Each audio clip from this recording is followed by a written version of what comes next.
ఈ 5 సంవత్సరాలు అనేది సూపర్గా ఉండబోతుందండి. చంద్రబాబు నాయుడు గారు ఇప్పుడు పవన్ కళ్యాణ్ గారు వచ్చారు కాబట్టి హ్యాండిక్యాప్స్కి కానీ మళ్ళీ వితంతులకు కానీ వికలాంగులు కానీ అందరికీ పింఛన్ వచ్చేసి 4,000 కాబట్టి ప్రతి ఒక్కళ్ళకి ఇదంతా 5 సంవత్సరాలంటే ఇంకా సంవత్సరాన్ని తరబడేది ఉండాలని నా మనస్ఫూర్తిగా కోరుకుంటున్నాను. అన్న క్యాంటీన్ అనేది నిరుపేదలకు ప్రతి ఒక్కళ్ళకి 5 రూపాయల భోజనం అంటే కడుపు నిండుతుంది. అది ఉండాలని మనస్ఫూర్తిగా అదే వేడుకొని జై జనసేన. అంటే నిత్యావసర సరుకులు కూడా తక్కువ ధరకే ఇస్తామని చెప్పి హామీ ఇచ్చారు చంద్రబాబు గారు కానీ పవన్ కళ్యాణ్ గారు. ఎలా ఉంటుంది ధరించే అవకాశం ఉందంట? ఉంటుంది. వాళ్ళు ఏం చేసినా ప్రజల కోసం చేస్తారు. అంటే గతంలో నిత్యావసర సరుకులు ఎలా ఉండేవి? అబ్బో రేట్లు బాగా పెంచారు కదండి. అప్పుడు ఉన్న ప్రభుత్వంలో బాగా పెరిగినాయి కదా. ఇప్పుడు వాళ్ళు చేస్తారు. అంటే ఇప్పుడు అలా చేయడం వల్ల సామాన్యుడికి ఉపశమనం వచ్చే అవకాశం ఉంది. ఎందుకు లేదు, చాలా ఉంది. చేస్తారు, ఉంటుంది, బెనిఫిట్ ఉంది కూడా. అంటే మహిళల పరంగా చూసుకుంటే 15 నుంచి ఫ్రీ బస్ అన్నారు. ఎలా ఉండబోతుంటారు? ఇచ్చినా పర్వాలే, ఇవ్వకపోయినా పర్వాలే. ఈ ప్రభుత్వంలో చాలా మంచిగా జరుగుద్ది. మాకు ఈ పథకాలు ఇవి ఏమి అవసరం లేదు. వాళ్ళ గవర్నమెంట్ వచ్చింది కాబట్టి ఇల్లులు కానీ ఏవి కానీ పవన్ కళ్యాణ్ గారు ఇవన్నీ చేస్తున్నారు కదా చంద్రబాబు గారు. అవి చేస్తే చాలు. మా మహిళలు 30,000 మంది మహిళలు మిస్సింగ్ అయ్యారని చెప్పేసి అంటే పోయిన అధికారంలో పవన్ కళ్యాణ్ గారు అధికారంలో చేపట్టిన 9 రోజులకే ఒక మహిళ. అవును, చేశారు కదా, తీసుకొచ్చారు కదా పవన్ కళ్యాణ్ గారు చెప్పి. ఇంకా ముందు ఇంకా మంచి జరుగుద్ది ఆడవాళ్ళకైతే. అంటే వాలంటీర్ వ్యవస్థ మీ అభిప్రాయం ఏంటమ్మా? ఉండాలంటారా, తీసేయాలంటారా? వాటి గురించి నాకు అంత తెలియదండి. ప్రతి ఇంటికి వచ్చి పథకాలు ఇచ్చడం కానీ పెన్షన్ ఇవ్వడం కానీ చేశారు కదా వాలంటీర్. ఈ ప్రభుత్వంలో ఉంటే మంచిది అంటారా వాలంటీర్ వ్యవస్థ? లేకపోతే సచివాలయం సిబ్బందితో ఇస్తున్నారు కదా పోయిన నెల, ఆ పద్ధతి మంచిది అంటారు?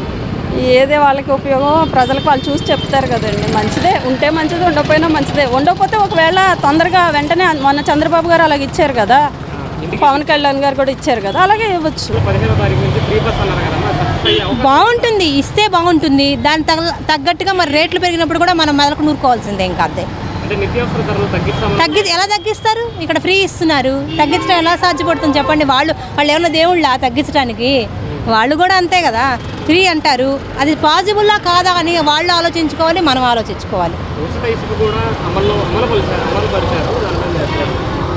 ఉచిత ఇసుక అనేది ఇవ్వచ్చండి కొన్నాళ్ళు, ఎందుకంటే మనం బాగుపడాలంటే కొన్ని చేయాలి. అంటే ప్రతి నెల మీరు ఇంటికి తీసుకొస్తాం బాగుందా లేకపోతే మీరు వెళ్ళి తీసుకోవడం బాగుందా? ఇంటికి వచ్చి ఇవ్వడమే బాగుంది. వాలంటీర్ ఉంటే మంచిదా లేకపోతే మంచిదా? వాలంటీర్లు ఉంటేనే మంచిది. ఎందుకని?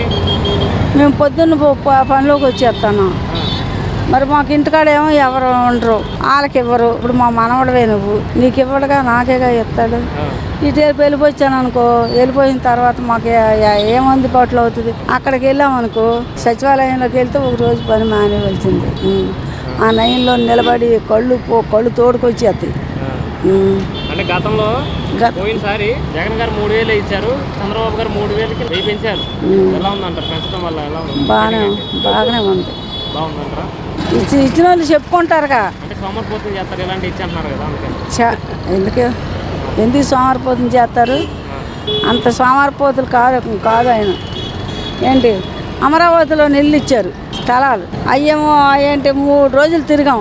3 రోజులు తిరిగి కళ్ళు తిరిగిపోయి ఆ తుప్పల్లో పడిపోయాను. నేనైతే జ్వరంతో వెళ్ళాను. పట్టాకాయితాలు ఇచ్చారు, ఫోటోలు దింపారు అక్కడ. లాస్ట్కి ఏమీ లేదు, ఇంకా అది అంతే సంగతులు అయిపోయి.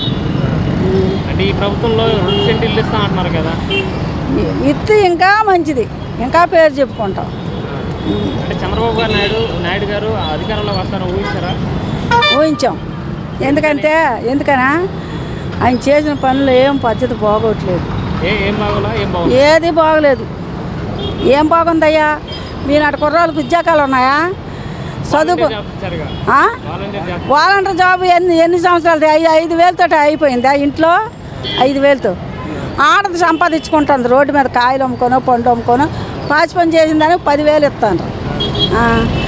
నువ్వు కుర్రోడివే, నీకు 5,000 వస్తుంది, బండి వేసుకొని వెళ్తావు, రోజుకు 100 రూపాయలు పెట్రోల్ కావుతుంది.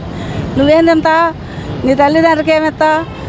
వాలంటీర్ జాబ్ ఏంటో వాలంటీర్ జాబులు. పోనీ ఆడాలంటే ఏదో కూర్చొని ఇంటికాడ ఉండి ఏదో కూరగాయలకో నారగాయలకో వస్తాయనేసి వాళ్ళు పడ్డారు. అంతేకాని మీనాటి కుర్రోళ్ళకి ఉద్యోగాలు లేకుండా పోనాయి. చదువుకున్న కుర్రోళ్ళు, మీనాటి కుర్రోళ్ళు ఎంతమంది గాలిగా తిరుగుతాండ్రు. ఏంటి అమ్మఒడి ఇచ్చింది? పిల్లలకి ఇచ్చాడు, మగ పిల్లలకి ఇవ్వలేదుగా, ఆడపిల్లలకి ఇచ్చినారు. అంటే ఇప్పుడు ప్రతి ఇంట్లో ఎంతమంది పిల్లలు ఉంటే అంతమందికి 15,000 ఇస్తానన్నారు కదా చంద్రబాబు గారు. అప్పుడు ఎలా ఉంది, ఇప్పుడు ఎలా ఉండబోతున్నారు? మరి అదే చూడాలిగా. చూడకుండా మనం చెప్పలేం కదా, ఇచ్చిన తర్వాత అప్పుడు చెప్పుకుంటారు జనాలు. పిల్లలకి ఇలా ఇవ్వడం కరెక్టేనా? వీళ్ళకి ఇవ్వడం కరెక్ట్ అంటే మరి అదే కరెక్టు. ఇదివరకు మరి ఆటో వాళ్ళకి 5,000 ఇచ్చారు, అది కరెక్టా? 10,000. మరి ఇస్త్రీ బండి చేసుకున్నోడికి ఈ సొక్కా ప్యాంట చేస్తే 30 రూపాయలు 40 రూపాయలు దొబ్బుతాను. ఆడకు బండి ఇవ్వడం అది కరెక్టా? లేనోళ్ళకి ఇస్తే మంచిది. పైకి తీసుకొస్తాకి ఇవన్నీ ఇచ్చామంటున్నారు కదా పోయినసారి. ఏది జగన్ గారు ఏం లేనోళ్ళకి ఎందుకు? ఉన్నోళ్ళకి లేనోళ్ళకి అందరికి ఒక్కనాగా చూశాడు ఆయన. ఎవరికి చూశాడు? లేనోళ్ళకి అన్నిట్లు కూడా పెట్రోల్కి పెంచినాడు, ఒక కందిపప్పు పెంచాడు, నూనెకు పెంచాడు, కారం పెంచాడు, ఉప్పుకు పెంచినాడు, అన్నిటికీ పెంచాడు. ఈ కండి నాల 10 రూపాయలకి వచ్చేది 4-5 సంవత్సరాల క్రితం. ఈవేళ 20 రూపాయలు. 20 రూపాయలు పెట్టి కండి ఎవరు కొంటారు? నాకు 20కి వచ్చింది, నువ్వు 25కి అమ్మాలి. ఇప్పుడు తగ్గిస్తా అంటున్నారు కదా, తగ్గితే ఎలా ఉంటుంది? తగ్గితే బాగానే ఉంటుంది, చెప్పుకుంటారు, బతుకుతారు. తగ్గించే అవకాశం ఉందంటారా? తగ్గించే అవకాశం ఉండాలి. మరి ఎందుకు ఆయన్ని గెలిపించారు జనాలు? తగ్గించే అవకాశం ఉందని గెలిపించారంటారా? తగ్గించే అవసరం దాని గురించేనే కాదు, ప్రతి దాంట్లోనూ ఇదే లాసే. పావుల టీ ఏమో 10 రూపాయలు. నాన్న టమ్మ చుట్టకాల్చుకున్నాం మేము. ఇన్నాళ్ళు 5 పైసలకి 5 రూపాయలకి 10 పైసలకి ఇచ్చిన చుట్టేమో ఇప్పుడు 5 రూపాయలు. ఏం కలుపుతారు, ఏం తింటారయ్యా? ఇసుక అనేది ఇస్తే కొంచెం డెవలప్ అయింది అనుకోండి, అందరికీ జాబ్స్ వస్తాయి, ఎకానమీ పెరుగుతుంది, అప్పుడు మనం హ్యాపీగా ఉంటాం కదా. ఇప్పుడు హైదరాబాద్ ఎలా డెవలప్ అయిందో కొన్ని తప్పదు, కొన్ని ఫ్రీ అనేది తప్పదు. ఒక టైం వరకు ఇవ్వాలి ఫ్రీ అనేది, తర్వాత ఆపేయాలి. అలా చేసుకోవాలి. కానీ వాళ్ళు ఫ్రీ ఇస్తున్నారు, మనం తీసుకుంటున్నాం, మనకు వెనకాల పెరుగుతుంది, అది మనం ఆలోచించుకోవాలి. ఓట్ల కోసం వాళ్ళు అంటారు ఇస్తామని అంటారు, ఇస్తారు, తర్వాత మన్నెత్తినే రుద్దుతున్నారు. అది మనం తెలుసుకుంటున్నాము. ప్రజల్లో చైతన్యం రావాలి, వాళ్ళల్లో మార్పు రావాలి. మాకొద్దు, మాకు ఇంతవరకు ఇవ్వండి. ఎవరైనా ఇప్పుడు కారులో వెళ్తున్నారు, వాళ్ళకి వీళ్ళకి అదేంటి యుద్ధ పెన్షన్ తీసుకుంటున్నారు వాళ్ళు కూడా. అలాంటి వాళ్ళు స్వచ్ఛందంగా మాకొద్దు, మమ్మల్ని మేము పోషించుకోగలం, మా పిల్లలు ఇలా ఉన్నారు అని తెలుసుకొని వాళ్ళు రావాలి. ఎవరు తీసుకోవాలి? తప్పని పరిస్థితుల్లో ఉన్నవాళ్ళు మాత్రమే ఫ్రీకి వెళ్ళాలండి. అది రావాల్సింది ప్రజల్లోనే చైతన్యం, రాజకీయ నాయకుల్లో కాదు. వాళ్ళు ఇస్తామంటారు, ఇస్తారు, వాళ్ళు వెనకాల వేస్తారు, అది కూడా మనకు తెలుసు. దాన్ని చైతన్యంగా మనమే ముందుకెళ్ళాలి. రావాల్సింది చైతన్యం, మనుషుల్లో రావాలి చైతన్యం, అంతేగాని రాజకీయ నాయకుల్లో కాదు. వాళ్ళు ఓట్ల కోసం అలా చెప్తున్నారు. మనమే స్వచ్ఛందంగా మనకు అవకాశం ఉంది, వద్దు మాకు అని స్వచ్ఛందంగా మనమే ముందుకెళ్ళాలి. ఆగస్టు 15 నుంచి ఉచిత బస్సు ప్రయాణం కూడా అమలు చేస్తున్నారు, దీనిపైన మీ అభిప్రాయం? చేయరు. అయ్యే పని కానివన్నీ చెప్పాడు ఆయన, అయ్యేది ఏది చెప్పలేదు. తెలియక నా జగన్మోహన్ గారు చెప్పండి ఇవన్నీ. బడ్జెట్ లోటనేగా ముందు నుండి వాళ్ళన్నమాట ఈయన చెప్పారు. మరి ఈయన ఎలా ఇస్తాడు? ఇంత తీసుకొచ్చి ఎలా ఇవ్వగలడు? ఇప్పుడు అప్పు అవదా? మన మీద ఎత్తున పడదా? భారం పడదా? మరి అందరూ తెలిసిన విషయమేగా, ఆయన ఎలా చేయగలడు? ఏమీ చేయలేరు. అలాగే మహిళలకు దీపం పథకం కింద 3 గ్యాస్ సిలిండర్లు ఇస్తామని చెప్పారు. చూద్దాం, ఇంకా టైం ఉందిగా, ఇస్తారేమో. పేరు చూద్దాం. 3 బండ్లు ఫ్రీగా వస్తే వాడుకుంటారు అందరూ. ఫ్రీగా ఇస్తే ఎవడైనా వాడుకుంటాడు.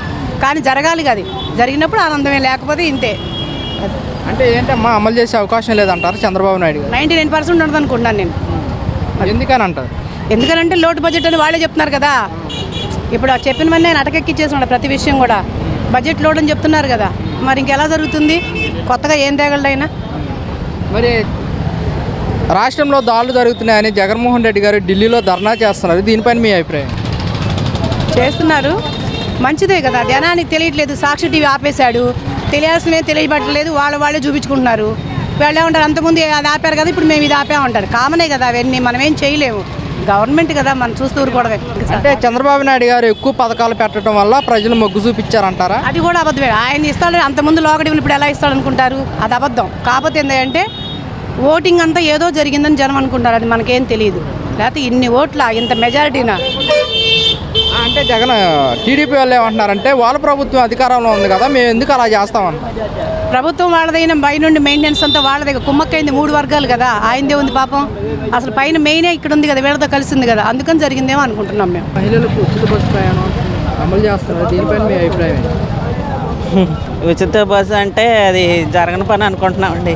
ఏదో ఒక బస్సు 2 బస్సులో పెట్టి జనాలను ఇబ్బంది పెడుతుంది తప్ప ఏం లేదు. అంటే ఎందుకనమ్మా చంద్రబాబు నాయుడు గారు ఎన్నికల ప్రచారాల్లో చెప్పారు కదా మహిళలకు అండగా చెప్పారండి, చెప్పని ఎవరు చేస్తున్నారండి, ఎవరు ఏం చేయట్లేదు. మేమేదో ఇది కూలి పని చేసుకుంటే మేమేదో ఉద్యోగం చేస్తున్నామని మా పిల్లలకి పెన్షన్లు తీసేశారు. ఆయన తీసేశాడు, మరి ఈయన కూడా వచ్చింది, మరి ఏమీ చెప్పట్లే. ఈయన కూడా ఆపేశారు. మా మోగా చెవుడి పిల్లలకి, గుడ్డోళ్ళకి అందరికీ పెన్షన్లు ఎత్తేసారు. ఏం చేస్తానని మాకు నమ్మకం లేదు. మరి మహిళలకు ఉచిత బస్సు ప్రయాణం పెట్టడం కరెక్ట్ అంటారా? కరెక్ట్ అని మేము చెప్పగలమండి. అది జనాలు అందరినీ అడగాలి. ఒక్కొక్కరిది ఒక్కొక్క అభిప్రాయం ఉంటుంది కదా. మనం ఒక్కళ్ళమే అని చెప్పగలం. అంటే చంద్రబాబు నాయుడు గారు ఎన్నికల ప్రచారాల్లో మహిళలకు 3 గ్యాస్ సిలిండర్ ఫ్రీ కూడా చెప్పారు. చెప్పారు, మరి అవి కూడా దీపం పథకం ఉన్న వాళ్ళకి ఇస్తామంటున్నారు. అందరికీ కాదు, నమ్మకం లేదు మరి. అలాగే 18 సంవత్సరాలు నిండిన మహిళలకు నెలకు 1500 రూపాయలు కూడా అందిస్తామని చెప్పారు. అది కూడా అంతేనండి. ఏ పథకాలు పెట్టినా వాళ్ళు చేసేదాకా మనకు నమ్మకం లేదు. అది మంచిదే, ఇస్తే మంచిదే, జనాలు అందరికీ మంచిదే. మరి ఎప్పుడు ఇస్తారో మాకు తెలియదు కదా. అంటే వైసీపీ ప్రభుత్వంలో ప్రతి ఇంటికి మేము సంక్షేమం అందించామని చెప్తున్నారు కదా వైసీపీ వాళ్ళు. చెప్పారు, వాళ్ళు కొన్ని చేశారు. కొంతమంది అన్యాయం అయిన వాళ్ళు అన్యాయం అయ్యారు. అందరికీ అందలేదు వాళ్ళ పథకాలు, అందరికీ అందల. ఇప్పుడు 45 సంవత్సరాల వాళ్ళకి ఇస్తామన్నారు, మేము పనులు చేసుకుంటున్నామని. ఇప్పుడు 15,000 12,000కి ఎవరు బతుకుతున్నారండి? ఇక్కడ ఈ రేట్లో ఎవరు బతకట్లేదు కదా. ఆ జీతానికే మాకు మీ పని చేసుకుంటున్నారు, మీకు పథకాలు లేవని తీసేశారు. అంటే వైసీపీ ప్రభుత్వంలో అర్హత ఉన్న వాళ్ళందరికీ మేము సంక్షేమ పథకాలు ఇంటి వద్దకి ఇవ్వలేదు. అందల మా వరకు మాకైతే ఏం అందలేదు. మా కార్పొరేషన్లో చేసే వాళ్ళకి ఏమీ లేవు.